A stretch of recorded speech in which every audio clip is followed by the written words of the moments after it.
नमस्कार, मैं अरुण पवार स्वागत करता हूँ आप सभी के इस वीडियो में PACL मैटर के बारे में, जो कि बहुत ही पुराना मुद्दा है और काफ़ी सारे लोगों के पैसे इस कंपनी में फंसे हुए हैं। तो दोस्तों चलिए वीडियो को शुरू करते हैं।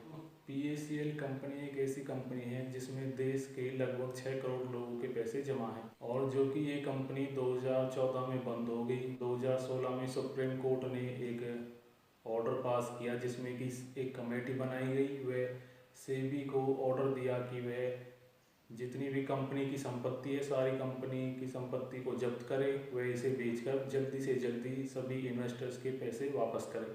अब 2020 भी खत्म होने वाली है और लोगों के पैसे अभी तक सेबी द्वारा वापस नहीं किए गए हैं। तो सेबी किस तरह से लोगों के पैसे लौटा रही है, इस पर एक सवाल बना हुआ है। सेबी ने लोगों से ऑनलाइन फॉर्म मांगे, जबकि काफ़ी सारे लोगों को इसके बारे में पता ही नहीं चला।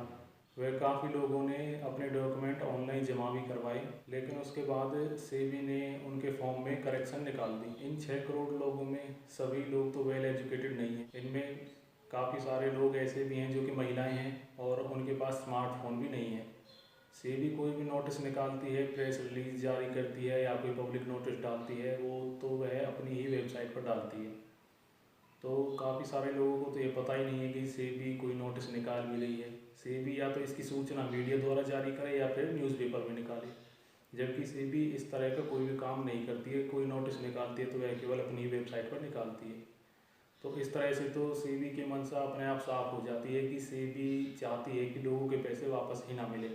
अभी कुछ दिन पहले ही सेबी ने एक नोटिस निकाला था, जो कि 8 सितंबर 2020 को ही एक नोटिस निकाला था, जिसमें सेबी ने बताया है कि उसने कितने लोगों के पैसे वापस कर दिए हैं। तो सेबी ने उस नोटिस में बताया था कि सेबी ने लगभग उसमें 429 करोड़ पैसे वापस लौटा दिए हैं, जो कि 12 लाख इन्वेस्टर्स हैं, 12 लाख के लगभग इन्वेस्टर्स हैं जिनके पैसे अभी तक सेबी ने वापस कर दिए हैं। परंतु दोस्तों इस पर एक सवाल ये है कि सेबी कहती है कि उसने 8,000 से कम व 8,000 से 10,000 तक के लोगों के पैसे वापस रिफंड कर दिए हैं जिनका कि क्लेम अमाउंट बनता था। अगर उनका क्लेम अमाउंट बनता था तो फिर इसमें बहुत सारे ऐसे भी लोग हैं जिनके कि पैसे अभी तक आए ही नहीं। तो क्या उनका क्लेम अमाउंट नहीं बनता था? क्या उन्होंने कंपनी में पैसे जमा नहीं किए?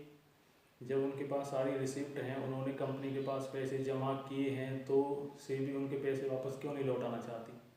जब सेबी के पास सारा कुछ रिकॉर्ड कंपनी का है, सेबी ने कंपनी से सारी चीज़ें जब्त कर ली, ज़मीन अपने अंडर ले ली, वह कंपनी का जितना भी डाटा था जो कि जिसमें ये था कि कितने इसमें इन्वेस्टर्स हैं, कितने एजेंट हैं, कितने इसमें पैसा जमा है, फिर सेबी ने क्यों ऑनलाइन डॉक्यूमेंट मांगे?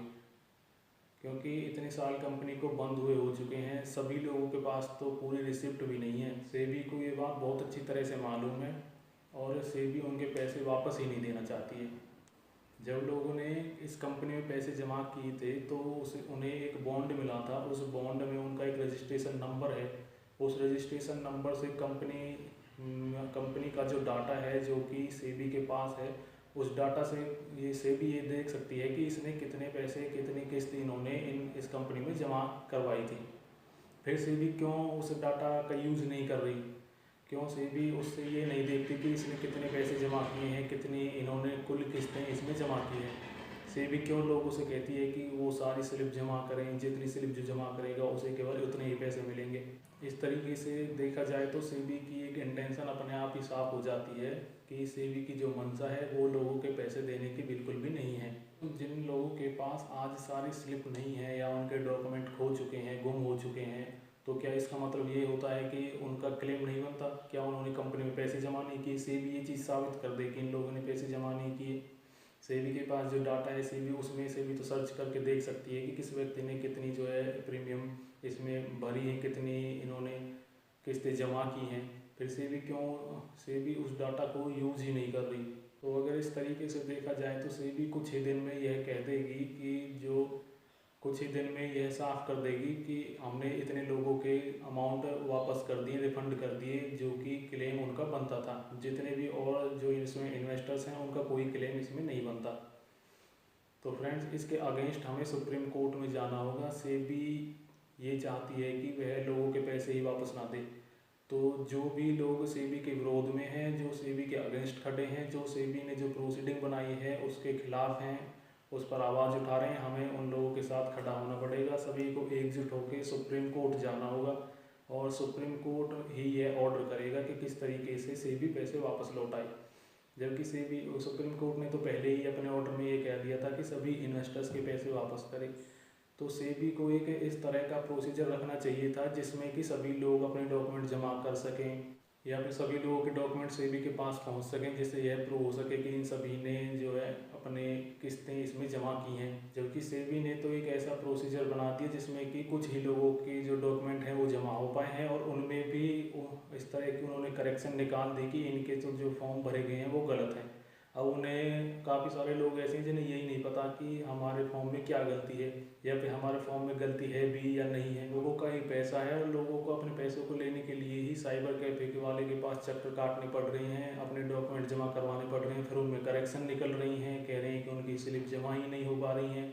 तो लोगों को इतनी ज़्यादा परेशानी हो रही है, लेकिन सेबी इस बारे में बिल्कुल भी नहीं सोच रही और ना ही सेबी को इस चीज़ से कोई फ़र्क पड़ता है। सेबी ने तो सीधा कह दिया कि उसने 12 लाख से अधिक लोगों के पैसे जो हैं वापस रिफंड कर दिए हैं, जिनका कि एक क्लेम अमाउंट बनता था सच में। तो फिर इसका मतलब ये है कि बाकी जो लोग हैं जिनकी स्लिप खो चुकी हैं या फिर जिनके डॉक्यूमेंट जमा ही नहीं हो पाए, जिनमें करेक्शन है, इसका मतलब तो ये है कि उन्होंने अपने पैसे जमा ही नहीं किए।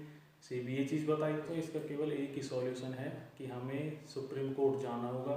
जो भी लोग सुप्रीम कोर्ट जाने की तैयारी कर रहे हैं, हमें उनके साथ एकजुट होना चाहिए और हमें सुप्रीम कोर्ट जाना चाहिए और इसी तरह से सेबी के खिलाफ आवाज़ उठानी चाहिए। धन्यवाद।